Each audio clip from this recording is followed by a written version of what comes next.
Assalamu alaikum wa rahmatullahi wa barakatuh. From the beginning of creation,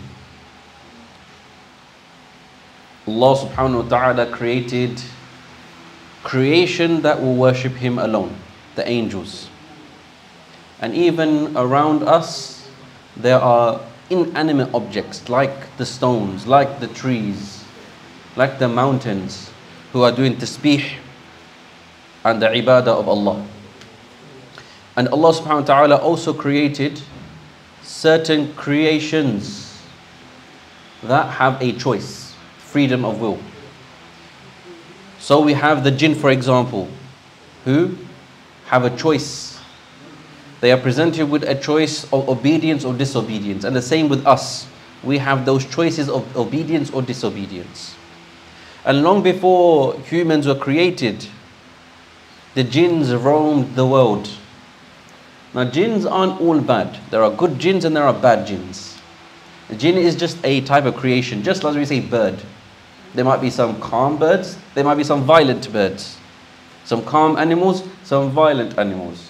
Just and good humans and evil humans. The same thing applies for the jinn. There are some that are good and worship Allah alone, and there are some that are bad. And Shaytan, Iblis, used to be one of those that worshipped Allah alone. That was an obedient slave of Allah. And his name on the earth was Azar. And we know the story of when the kibr, the pride, affected his heart. That disease then manifested itself in disobedience to Allah. We know the story of the creation of Adam alayhi salam. And we know that Shaytan then made dua. And he said that Iblis did force creatures. When you think about somebody that's gone through something distraught and they make such a cry that it's like a baby that's uncontrollable. It's said that Iblis did this 4 times. And one of those times is when he was told he's rejected al-rajim, the eternally rejected. And then he made dua. And he asked Allah, فَأَنظِرْنِي إِلَى يَوْمِ يُبْعَثُونَ. Excuse me, allow me to live until the day of resurrection. Allah says, إِنَّكَ مِنَ الْمُنظَرِينَ. You are amongst those that are living إِلَى يَوْمِ الْوَقْتِ الْمَعْلُومِ, until a known day. So Iblis has been given this special trait of living until the end of times. You know, us, we don't know whether we're going to pass away as we walk out or even in sajda today. We don't know. We don't have that timeline. But with the day of judgment, there are certain signs. So Iblis knows he's not going to pass away today because there are still many minor signs to come, let alone the major signs. So Shaytan's got time on his side. But what his objective is that if I, as in Shaytan, is destined for the hellfire, he knows there's no salvation for him because of what he has done. If he knows there's no salvation for him, and he blames the humans for this, his objective is, I'm going to take as many humans as I can with me to Jahannam. That is his objective. Now with time you get wisdom. With time you get strategies. And the more you experience certain things, the more trends you identify. So for example, let's think about a boxing match. Somebody who has 15, 20, 30 boxing matches, all on TV. When it comes to the next fight, his opponent is going to study every single video to find his strengths and his weaknesses. They'll think of strategies to overcome that boxer. They know that when he shifts his leg this way, that means he's about to unleash the hook. So stop him from doing that or do a preventive action. He knows the strategies inside out and he revises it. Shaytan has had billions and billions of humans as proofs for his strategies. And if you think about the sins that we do any of one of us do unique sins? Is there a sin that is exclusive that only you have done in human history? No. Somebody might instigate a new sin, but then everybody follows. So for example, the two sons of Adam alayhi salam. We know the story. How Habil and Qabil. Right? The story is the name of Abel and Cain. Habil and Qabil. Qabil said, I'm going to kill you, my brother. I'm going to kill you. And he tried, didn't know how to kill him. But then when he killed him, he was the first one to commit murder.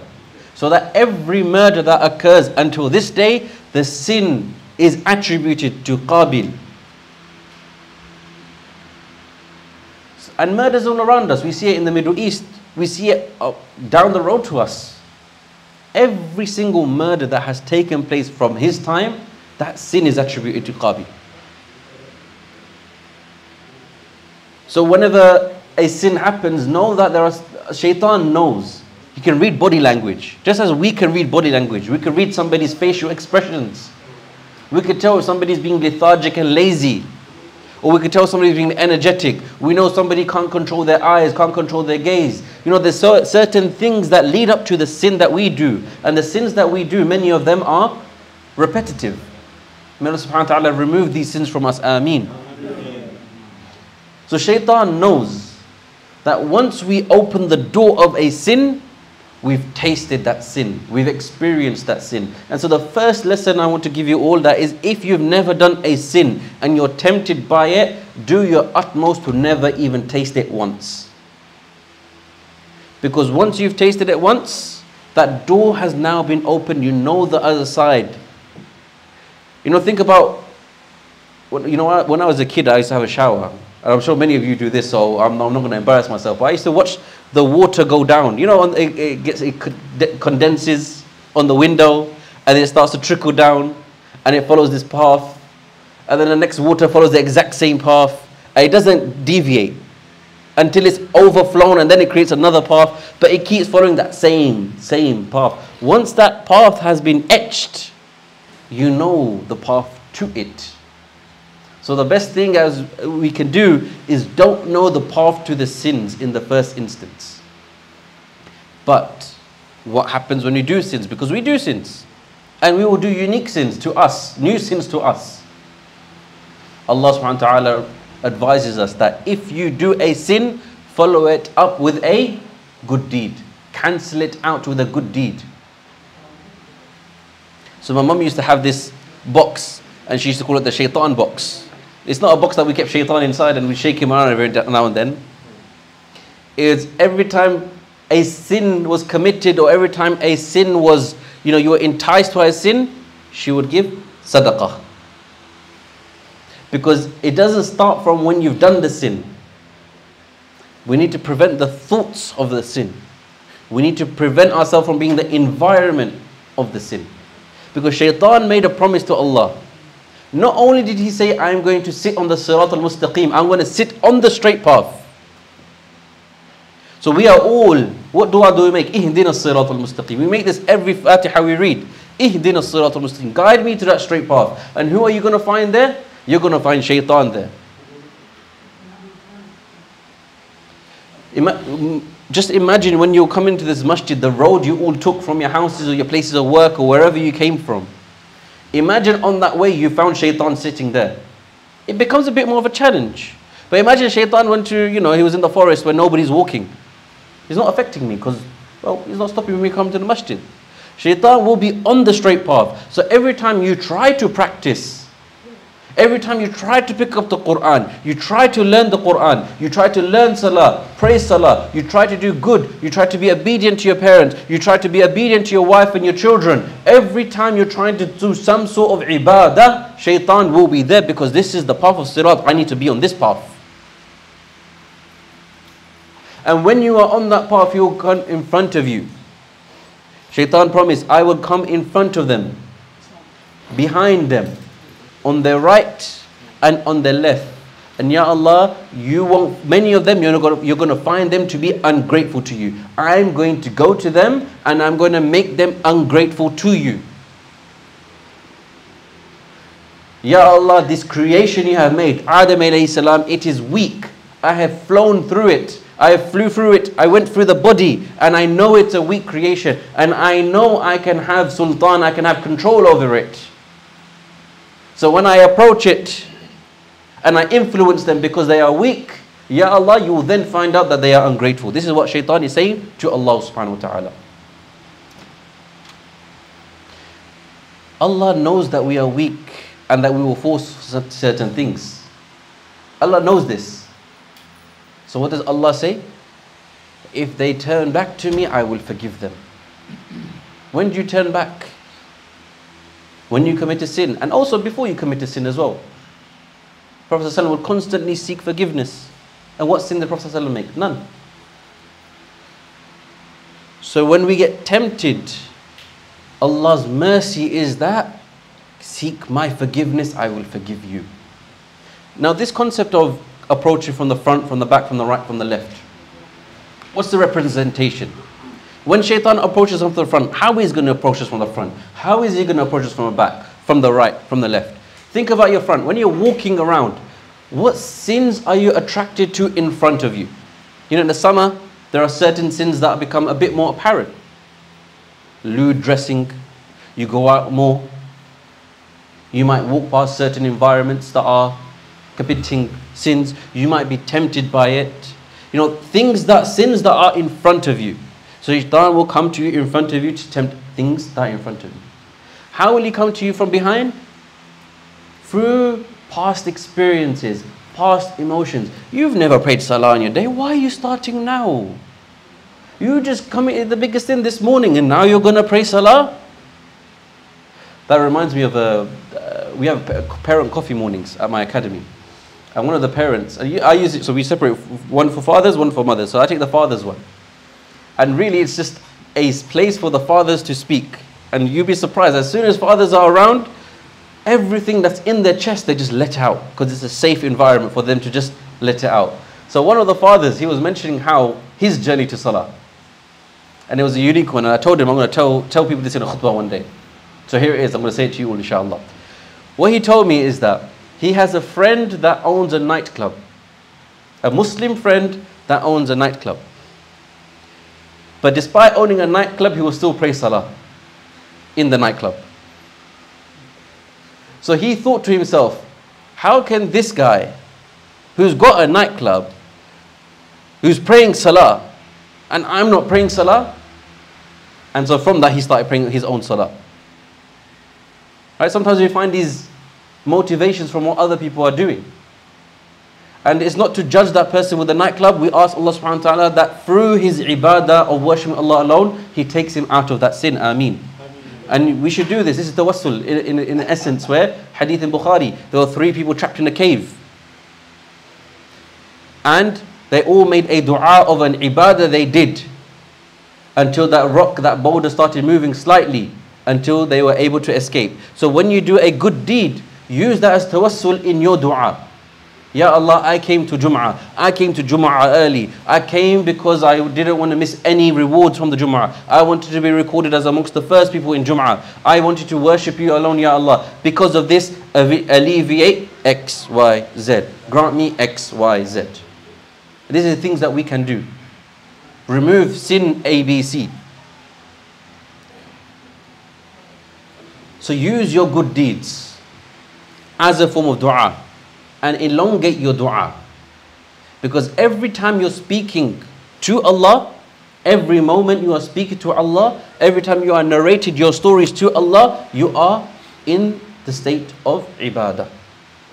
So don't limit it to just رَبَّنَا آتِنَا فِي الدُّنْيَا حَسَنَةً وَفِي الْآخِرَةِ حَسَنَةً وَقِنَا عَذَابَ النَّارِ. No. Bring it to light. Ya Allah, I'm struggling with my finances. I want to earn halal money. I'm tempted by haram money, but Ya Allah, I don't go towards it because I know it's displeasing to you. I know it doesn't have barakah. So Ya Allah, facilitate an abundance of wealth that is full of barakah and tayyib for me. Make it a conversation. Make it heartfelt. Right? Break down. Use the dua as a counseling session with Allah. That you open up your feelings and you ask Allah. So Shaitan will come to you from the front in terms of tempting you from sins that are in front of you. Your back, your previous experiences. Your right, What do you do with your right? You do your hasanat, your good deeds. Sometimes he'll make you're praying salah, he'll boost your ego. Oh, you're doing this khutbah, you're doing this salah. What an amazing khutbah, what an amazing salah. So as you're doing ibadah, shaitan will start boosting you. So, constantly rectifying your intentions is important. And then the left, your laziness, your bad actions. It makes you, in the winter, we become more lethargic, more lazy. We'll go to, he'll tell you, go to the gym to be healthy, to be strong. You know, imagine what you can do with that muscle. But then when it comes to helping your mum, oh no, I've been to the gym all day, I can't. I've been football all day, I can't help you. Right? Why are we really going to the gym? So, shaitan will trick you in certain ways. But remember this, he can't force you to do something. That's within your control. And even on the day of judgment, people will run to him and say, Shaitan, you made me do this. He will say, Inni bari. I am free from what you're accusing me of. I just told you. I just whispered it to you. You're the one that did it. It's like a friend that tells you to go do a bad sin. You get caught, you go to jail. No, but he made me do it. But you did it. You did the action. So this is how shaitan will be. Now subhanahu wa ta'ala protect us. Ameen. So, shaitan is our sworn enemy. Remember this. He will come to us from the front, from the back, on our right, our left. So learn the tactics to protect yourself from these areas. There's a dua as well. Allahumma hafadni min bayni yaday. Oh Allah, protect me from my front. Shaitan said what? Front, back, right, left. He's going to attack you from there. Allahumma hafadni min bayni yaday. Allah, protect me from my front. Wa min khalfi, from behind me. Wa an yamini, from my right. Wa an shimali, and from my left. Wa min fawqi, and above me. Wa a'udhu bi'azamatika an uqtala min tahti. And I seek protection from being undertaken from belief. That dua goes beyond the attacks of shaitan. Shaitan's going from the front, back, right, left. The dua is front, right, back, left, up, down. Dua upwards. Dua, sajda, downwards. Every form of protection, inshaAllah ta'ala. So continue to make dua. Become aware of your sins and become aware what leads you to those sins. So that you can think of a strategy to counteract it. Think carefully about who you make friends with. Because they have an impact on you. Think carefully about your work environment. Because that rizq has an impact on you. And regularly be in the surroundings where Allah's name is mentioned. Because you'll pick something up. Just as you walk into a perfume shop. Even if you're not going to do a taster or buy something, you'll still be impacted by that fragrance there. So regularly, beyond Jummah. Jummah is, Jummah is obviously our obligation, but beyond Jummah. Make it, that's something you need to do. Make it fard upon yourself. That you need to go somewhere to seek knowledge. And if it's around you, seek that blessing. Because the blessings that we have is a gift from Allah subhanahu wa ta'ala. And if you think about the blessings that are being taken away, think about Gaza for example, they can't even go to Hajj. People in Pakistan were recently blocked from going to Hajj. And I'm sure other places as well. Masjid al-Aqsa was recently closed. These blessings are going to be here and then they're going to go. So may Allah subhanahu wa ta'ala allow us to appreciate the blessings that He has bestowed upon us. Continue to make shukr to Allah subhanahu wa ta'ala. May Allah subhanahu wa ta'ala increase us in khair. May Allah subhanahu wa ta'ala remove all the difficulties we have. Inshallah, last thing I want to mention before I end is, don't let shaitan come into your houses. Simple things are saying Bismillah before you enter your house, stop shaitan from coming in. So if you notice things are difficult at home, it could be that shaitan's walking in with you. Ayatul Kursi, the quls. Don't let a day go past where you don't say this in the morning, evening and before bed. Make this a habit, and you don't have to read it from memory. You can read it by reading in. You can listen to it and memorize it like that as well. But don't let a day go where you don't say in the morning, evening and before bed. وآخر دعوانا أن الحمد لله رب العالمين.